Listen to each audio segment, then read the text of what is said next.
বিশ্বনবী যে সুন্দর রান্না করতে জানতো এটা অনেকে জানেই না।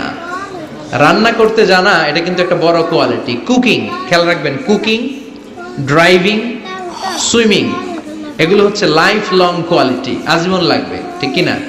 সাগরে পড়লে কেউ বাঁচাতে পারবে? কথা কোন? আল্লাহ বাঁচাবে, সাঁতরাইয়া বাঁচতে হবে, ঠিক কি না?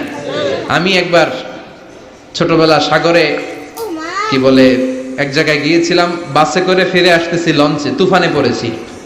সেদিন বুঝেছি যে আল্লাহ কারে বলে। চিৎকার, সবাই বলে বাঁচাও। আমি বললাম কে বাঁচাবে? কে? হুজুর আপনি বাঁচান, আপনি দোয়া জানেন, আপনি বাঁচাবেন। আমি বললাম আরে আমি ভালো সাঁতার জানি না, আমি কেমনে বাঁচাবো? আসলে বাঁচানোর মালিক কেউ না, একজন ছাড়া, তিনি কে? আল্লাহ ছাড়া কেউ কোনোদিন কাউকে বাঁচাতে পারে